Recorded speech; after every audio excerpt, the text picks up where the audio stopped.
사도신경으로 오래 신앙을 고백하겠습니다. 전능하사 천지를 만드신 하나님 아버지를 내가 믿사오며 그 외아들 우리 주 예수 그리스도를 믿사오니 이는 성령으로 잉태하사 동정녀 마리아에게 나시고 본디오 빌라도에게 고난을 받으사 십자가에 못 박혀 죽으시고 장사한 지 사흘 만에 죽은 자 가운데서 다시 살아나시며 하늘에 오르사 전능하신 하나님 우편에 앉아 계시다가 저리로서 산자와 죽은 자를 심판하러 오시리라. 성령을 믿사오며 거룩한 공예와 성도가 서로 교통하는 것과 죄를 사하여 주시는 것과 몸이 다시 사는 것과 영원히 사는 것을 믿사옵나이다. 아멘.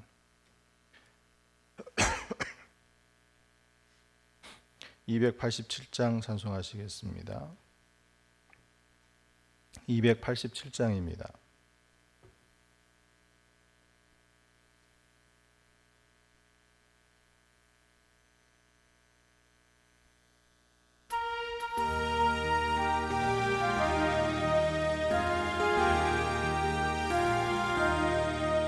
예수 앞에 나오면 죄사함 받으며 주의 품에 안기어 편히 쉬리라.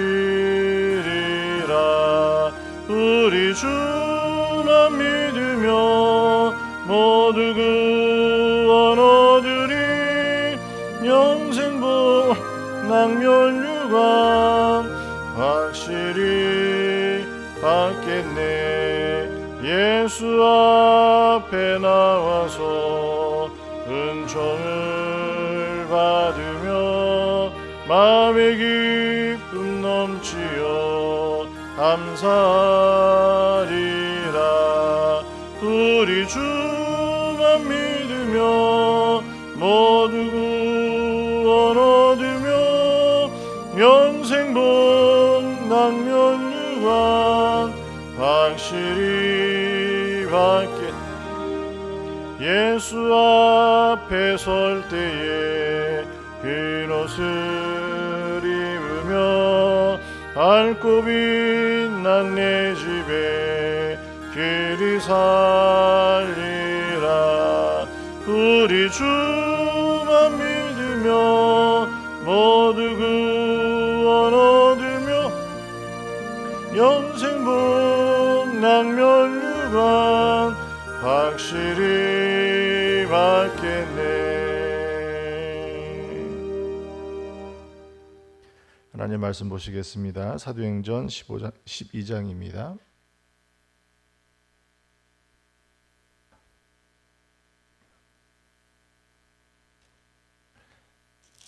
사도행전 12장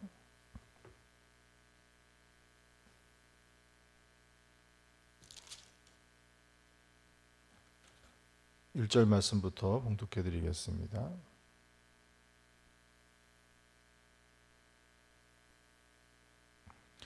1절입니다. 그때 헤롯 왕이 손을 들어 교회 중에서 몇 사람을 해하려 하여 요한의 형제 야고보를 칼로 죽이니 유대인들이 이 일을 기뻐하는 것을 보고 베드로도 잡으려 할세. 때는 무교절 기간이라. 잡음에 옥에 가두어 군인 내식인 네 배에 맡겨 지키고 6월절 후에 백성 앞에 끌어내고자 하더라. 이에 베드로는 옥에 갇혔고 교회는 그를 위하여 간절히 하나님께 기도하더라. 헤롯이 잡아내려고 하는 그 전날 밤에 베드로가 두 군인 틈에서 두 쇠사슬에 매여 누워 자는데 바숫꾼들이 문 밖에서 옥을 지키더니 우연히 주의 사자가 나타나매 옥중의 광채가 빛나며 또 베드로의 옆구리를 젖깨워 이르되 급히 일어나라 하니 쇠사슬이 그 손에서 벗어지더라. 천사가 이르되 띠를 띠고 신을 신으라 하거늘 베드로가 그대로 하니 천사가 또 이르되 겉옷을 입고 따라오라 한데 베드로가 나와서 따라갈새 천사가 하는 것이 생시인 줄 알지 못하고 환상을 보는가 하니라. 이에 첫째와 둘째 바수를 재나 시내로 동안 쇠문에 이르니 문이 저절로 열리는지라. 나와서 한 거리를 지나매 천사가 곧 떠나더라. 이에 베드로가 정신이 들어 이르되 내가 이제야 참으로 주께서 그의 천사를 보내어 나를 헤롯의 손과 유대 백성의 모든 기대에서 벗어나게 하신 줄 알겠노라 하여 깨닫고 막아라 하는 요한의 어머니 마리아의 집에 가니 여러 사람이 거기에 모여 기도하고 있더라. 베드로가 대문을 두드린데 로데라 하는 여자아이가 영접하러 나왔다가 베드로의 음성인 줄 알고 기뻐하여 문을 미처 열지 못하고 달려들어가 말하되 베드로가 대문 밖에 섰더라 하니 그들이 말하되 내가 미쳤다 하나 여자아이는 힘써 말하되 참말이라 하니 그들이 말하되 그러면 그의 천사라 하더라. 베드로가 문 두드리기를 그치지 아니하니 그들이 문을 열어 베드로를 보고 놀라는지라. 베드로가 그들에게 손짓하여 조용하게 하고 주께서 자기를 이끌어 옥에서 나오게 하던 일을 말하고 또 야고보와 형제들에게 이 말을 전하라 하고 떠나 다른 곳으로 가니라. 날이 새매 군인들은 베드로가 어떻게 되었는지 알지 못하여 적지 않게 소동하니 헤롯이 그를 찾아도 보지 못하매 파수꾼들을 신문하고 죽이라 명하니라. 헤롯이 유대를 떠나 가이사랴로 내려가서 머무니라. 아멘. 할렐루야. 오늘 함께 볼 기도의 제목은 기도의 방법은 중보기도입니다. 사도행전 12장에 있는 말씀에 이 예루살렘 교회가 엄청난 핍박을 당하게 되죠. 그것도 더군다나 이제는 누구에게 지금 이 관역이 맞춰진 거예요? 지도자들에게. 이 지도자들이 이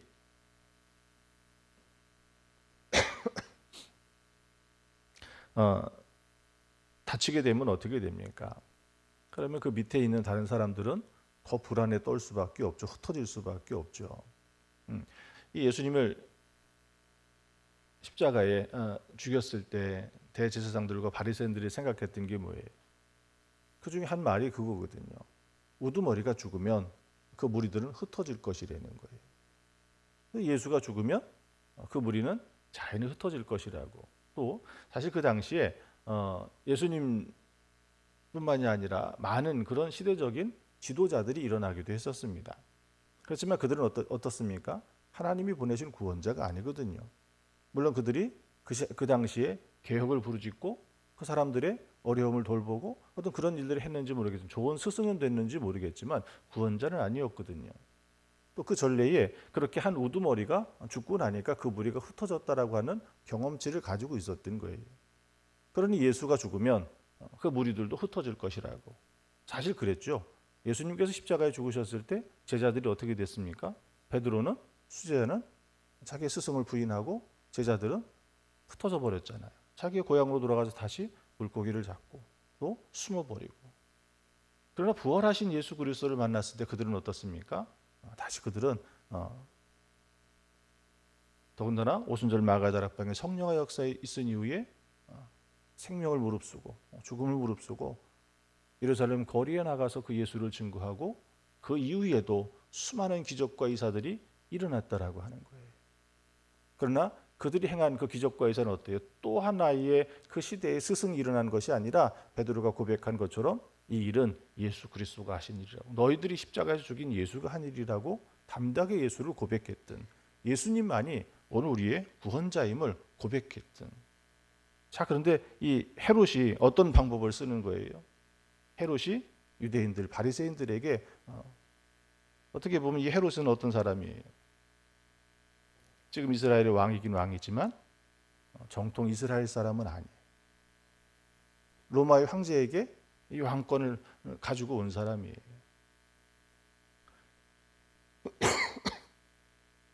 그러다 보니까 이 헤롯이 누구의 눈치를 봅니까?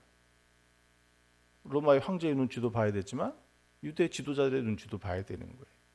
그래서 어떤 일이 일어납니까? 오늘 말씀 속에서 보니까 12장 1절에 헤롯 왕이 손을 들어 교회 중에서 몇 사람을 헤아리 하여 요한의 형제 야고보를 칼로 죽이니 유대인이 이 일을 기뻐하는 것을 보고라고 이야기하죠.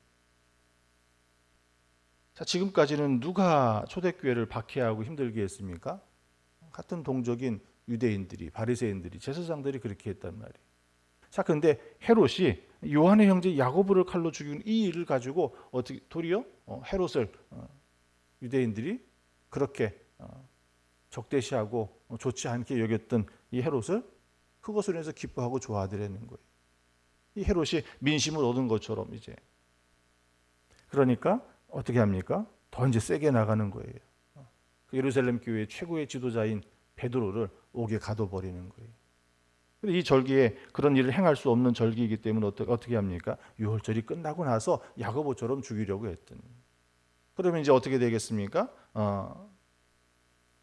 제사장들이나 바리새인들이 이 헤롯을 더 따르겠죠. 자, 그러나 여기 어떤 일이 일어납니까? 이런 예루살렘 교회가 큰 위기가 생겼을 때, 그 전에는 도망가고 흩어졌지만 그들이 어떻게 해요? 모여서 기도하고 있었더라는 거예요. 누구를 위해서? 옥에 잡힌 그 베드로를 위해서 기도하고 있었더라는 거예요. 5절에 있는 말씀에 보면 이에 베드로는 옥에 갇혔고 교회는 그를 위하여 간절히 하나님께 기도하더라. 도망가고 흩어졌던 그들이 도망가고 흩어진 것이 아니라 도리어 그 고난 가운데 모여서 그것을 위해서 기도하더라는 거예요. 그 기도하는데 무엇을 위해서 기도하고 있습니까? 이런 고난이 왔으니까 자기가 살 길을 찾고 자기를 위해서 기도하고 있습니까? 그것이 아니라 교회가 모여서 함께 무엇을 위해서 기도해요? 그 고난을 당하고 있는 고통 가운데 처해 있는 위기에 처해 있는 베드로를 위해서 기도하고, 나를 위한 것이 아니라 다른 남을 위해서 기도하고 있더라는 거예요. 이게 중보 기도예요. 내 필요와 내 것을 위해서 간구하는 것, 그것이 아니라 내가 아닌 남을 위해서 기도하는 것, 그것도 간절히 기도하는, 바로 그 기도의 자리가 중보의 기도라고 하는 거예요. 하나님께서는 어떻게 보면 신앙은 어떤 것입니까? 믿음은 어떤 것이에요? 하나님과 나와의 단독자의 관계예요. 그러나 오늘 하나님께서는 그가 하나님 앞에 나아가지 못하여도 누구의 기도를 들으시는 거예요? 성도의 기도를 들으시는 거예요. 그 기도를 들으셔서 바로 그 누구에게, 우리가 기도하는 그에게 하나님이 응답하시더라는 거예요. 역사하시더라는 거예요. 이것이 중보의 기도입니다. 그것이 오늘 교회가 모여서 함께 베드로를 위해서 기도했을 때 어떤 일이 일어납니까? 베드로의 상황을 보면 베드로가 거기에서 탈출할 수 없는 그런 지경이에요. 4명씩 몇 대를 나누었어요? 4패를 나누어 가지고 아주 단단하게 지키고 있죠. 안에서 도망 나가는 것뿐만이 아니라 밖에서도 그를 구출하려고 달려들지 못하게 아주 철저하게 지키고 있었더라는 거예요. 더군다나 베드로가 갇혀 있는 그 옥에 누가 있습니까? 6절에 있는 말씀에 보면 두 군인 틈에서 두 사자들에 매여 누워 자는 파수꾼들이 문 밖에서 옥을 지키더니. 자, 지금 베드로가 어떻게 자고 있어요?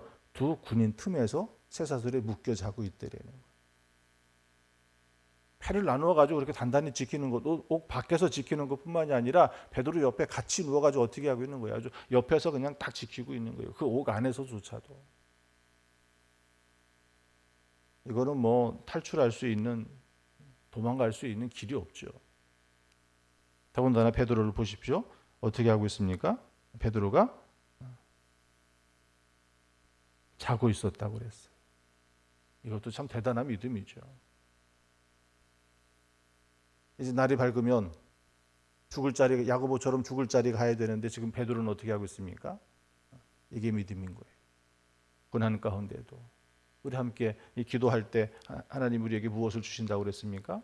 어제 치유의 기도에 대해서 말씀을 볼 때도 그랬죠. 우리가 기도할 때 우리 마음에 평안을 주신다라. 그런 이 고난 가운데도 베드로는 어떻게 해요? 잠들어 있더라는 거예요. 우리도 뭔가 좀 근심이 있고 염려가 있고 그러면 어떻습니까? 밤에 잠을 잘 이루지 못하고 뒤척이잖아요. 자다 깨다 자다 깨다. 몸은 자는데 머리는 어때요? 말똥말똥 해가지고 몸은 자고 있는데 머리는 자지 못하죠. 생각은 자고 있지 못하잖아요. 근데 베드로는 평안하게 누워 잠들어 있더라는 거예요. 그 중에 교회가 그를 위해서 기도하고 있을 때 하나님께서 어떻게 하십니까? 베드로를 깨워서. 자, 베드로가 일어나려면 어떻게 해야 됩니까? 묶여있던 쇠사슬이 풀려야 되고 두 군인 틈에서 자고 있었다고 그러는데 그 사람들을 움직이려면 그들이 움직여지면 어떻게 해요? 인기척이 나면 군인들은 어떤 사람들이에요?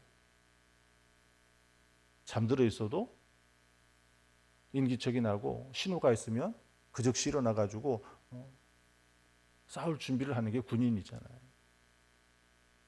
근데 베드로에 묶여 있는 쇠사슬이 풀리고 베드로가 일어나는데도 그들은 아무것도 하지 못했, 눈치채지 못했다는 거. 하나님은 그들은 더 깊이 잠들게 하시고 베드로는 깨워서 어떻게 합니까? 베드로가 이 과정을 어떻게 이야기합니까? 마치 환상인 것처럼, 꿈속을 걷는 것처럼 그렇게 자기가 느끼고 있잖아요. 마지막 문까지 다 나와서 보니까 어떤 거예요? 천사가 하나님의 능력이 자기를 옥에서 구원해냈잖아. 이게 어떻게 된 일이? 그가 찾아와 보니까 어떤 일이 일어나고 있습니까? 12절에 있는 말씀에 보면 마가라 하는 요한의 어머니 마리아의 집에 가니 여러 사람이 거기에 모여 기도하고 있더라. 베드로가 가서 보니까 무엇하고 있는 거예요? 거기에 기도하고 있는 성도들이 있었더래요. 그 일이 있은 후에 베드로가 어떻게 합니까?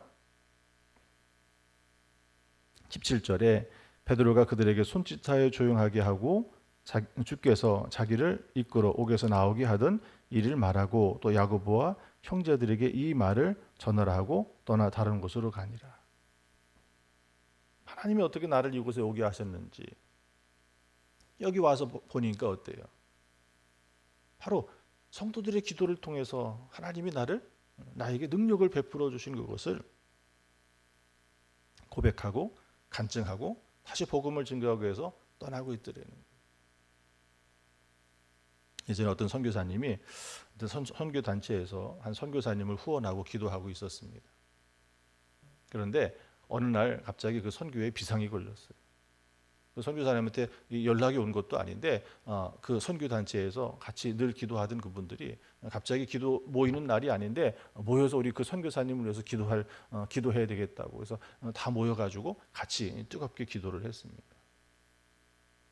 그 선교 현지에 그 선교사님에게 무슨 일이 일어난지 모르겠지만 그냥 그들에게 마음의 감동이 일어났던 거예요. 그래서 모여가지고 그 선교사님을 위해서 더 간절히 기도했는데 그리고 나서 시간이 지났죠. 그들이 왜 모여서 기도했는지 무엇을 위해서 기도했는지 알지 못하고 그냥 그 선교사님과 그 사역을 위해서 기도했던 것이거든요. 한참의 시간이 지나가지고 그 선교사님이 이제 다시 돌아와서 선교 보고를 하게 됐습니다. 선교 보고를 하는데 그런 보고를 하는 거예요. 내가 선교지 있을 때 정말 큰 위험을 당한 적이 있었다고. 아마 그 큰 위험 속에 어떻게 보면 다시는 여러분들을 보지 못할 수도 있었을 것이라고. 그런데 주님의 은혜로 그 위기를 극복할 수 있었다고. 그 위기가 지나갔다고. 그때 그 선교 회원들이 안 거예요. 맞춰보니까 바로 그네들이 갑자기 모여서 그 선교사님을 위해서 기도하고 있었을 때라들인 거예요.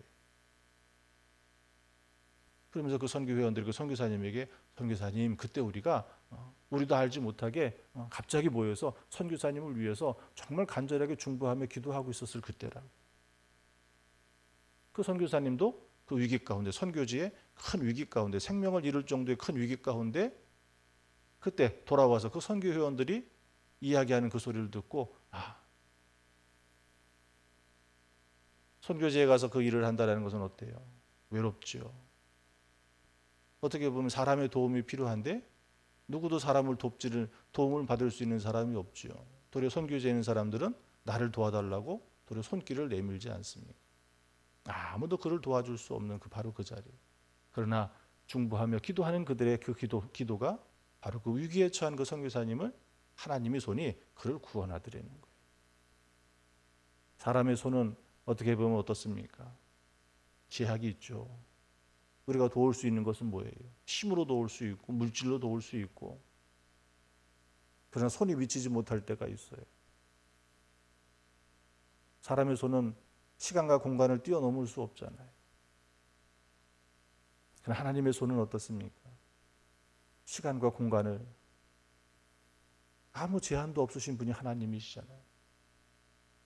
그러나 오늘 우리가 기도하는 것은 나를 위해서 오늘 나의 건강과 우리 가정이 행복하고 우리 자녀들이 잘 되고 내 사업이 잘 되는 그런 축복된 삶을 위해서 나를 위해 기도하는 것뿐만이 아니라 오늘 우리의 성도를 위해서 고난당하는 위기에 처한 질병 가운데 고통당하는 그들을 위해서 기도할 때 하나님께서는 우리의 기도를 들으시고 그들 속에 하나님이 응답하시고 역사하신다는 거예요. 오늘 우리가 가장 중요하게 기도하고 있는 것이 무엇입니까? 우리의 전도 대상자예요. 구원받지 못한 사람을 위해서 기도하는 거예요. 구원받은 우리 형제들을 위해서 기도해야 되겠지만 오늘 우리가 영혼구원 50일 특별 새벽 기도를 하면서 이 기도를 다시 한번 배우고 정리하고 훈련하고 있는 것은 뭐예요? 구원받지 못한 그들을 위해서 기도하는 거예요. 하나님 그곳에 구원의 역사를 베풀어 달라.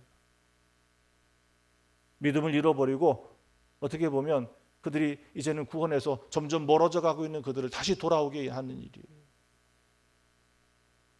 악한 영은 끊임없이 우리를 시험하고 하나님과의 관계를 끊어내려고 애를 씁니다.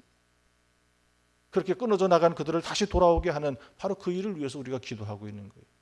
그러니 그 어느 때보다 우리가 중보하며 기도하는 일이 우리의 사명인 것이고 우리가 그렇게 기도할 때 하나님께서는 그들을 구원하시고 잃어버린 영혼을 찾게 하실 줄 믿습니다.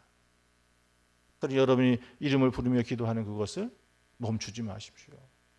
매일매일 기도하고 기도하는 가운데 늘 만나고 대화하고 식사하고 차를 마시지만 그러나 지금 이 한 주간에 우리가 했던 일이 뭐예요? 그에게 신앙의 언어를 내 믿음을 전달하고 보여주는 거예요. 내가 너를 위해서 기도하고 있어. 그 한마디면 족한 거예요. 그에게 내 믿음을 드러낼 수 있는 작은 한마디면 족한 거예요. 그냥 세상에 누구 엄마 어떤 일로 만난 동호회처럼 친목계처럼 그렇게 만나는 그런 사이가 아니라 내가 믿음의 사람으로 너를 대하고 있다라고 하는 그에게 그것을 알게 해주는 일이 필요하고 중요한 일이라는 거예요. 그러면서 우리가 중보하며 기도하는 것을 멈추지 않고 기도할 때 하나님께서는 그곳에 응답하시고 역사해 주실 줄 믿습니다. 여러분이 어려움을 당할 때 기도에 문제가 있을 때 혼자 끙끙거리고 혼자만 기도의 자리에 들어가지 마시고 에스더가 그랬잖아요. 금식하며 기도해달라고. 그리고 자기도 기도의 자리에 들어갔잖아요. 그렇게 기도의 요청도 하시기 바랍니다. 성도가 함께 그를 위해서 기도할 때, 나를 위해서 기도할 때 거기 하나님께서 더 큰 은혜로 응답하시고 역사하실 수 있는 줄 믿습니다. 오늘 우리는 이 중보 기도를 포기할 것이 아니라 이 중보 기도를 붙들고 나와 오늘 신앙의 성도들 함께 동역하는 우리의 신앙의 공동체 서로를 위해서 그리고 또 하나 구원받아야 될 우리의 전도 대상자를 위해서 기도하는 그래서 그곳 하나님의 은혜와 역사를 체험하는 놀라운 은혜가 우리에게 있기를 축원합니다. 기도하겠습니다. 드려진 예물 봉헌합니다. 주일 예배 헌금 드립니다. 정병만 성도님, 박경숙 권사님 차량 헌금 드리셨습니다. 박경숙 권사님 1,000번째 예물 드립니다. 유영숙 권사님, 박경숙 권사님 기도하는 곳 하나님 함께 하실 줄 믿습니다. 하나님 감사합니다. 이 새벽에도 주님의 말씀 붙들고 기도합니다. 하나님 우리가 중보하며 기도할 때 하나님 나를 위해서가 아니라 남의 유익을 위해서 기도할 때 하나님께서 우리의 기도를 들으시고 그곳에 하나님의 신령한 하나님 은혜를 베풀어 주실 줄 믿습니다.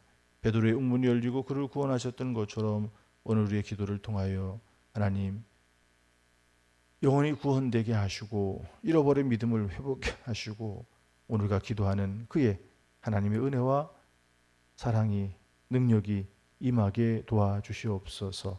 거룩한 주일입니다. 우리가 함께 주의 전에 나와 또 있는 처소에서 하나님을 예배할 때 하나님께서 우리에게 신령한 은혜를 더하여 주실 줄 믿습니다. 우리의 자녀들 끝까지 믿음을 잃어버리지 아니하고 어려서부터 하나님의 말씀을 알고 스스로 무릎 꿇어 기도하게 하며 저들이 예배자로 성장케 도와주시옵소서. 대학 입시를 앞에 두고 준비하는 우리의 자녀들 하나님과 함께하여 주셔서 오늘도 함께 예배하게 하시고 저들이 오늘도 공부하며 수고할 때 하나님께서 저들의 몸을 지치지 않게 지켜주시옵소서. 오늘도 기도하는 우리의 기도의 자리 가운데 하나님 함께하여 주실 줄 믿고 우리를 구원하신 예수님의 이름으로 기도합니다. 아멘. 주기도문 하시겠습니다. 하늘에 계신 우리 아버지요 이름이 거룩히 여김을 받으시오며 나라에 임하옵시며 뜻이 하늘에서 이루어진 것 같이 땅에서도 이루어지이다. 오늘날 우리에게 일용할 양식을 주옵시고 우리가 우리에게 죄 지은 자를 사하여 준 것 같이 우리의 죄를 사하여 주옵시고 우리를 시험에 들게 하지 마옵시고 다만 악에서 구하옵소서. 내게 나라와 권세와 영광의 아버지께 영원히 있사옵나이다. 아멘.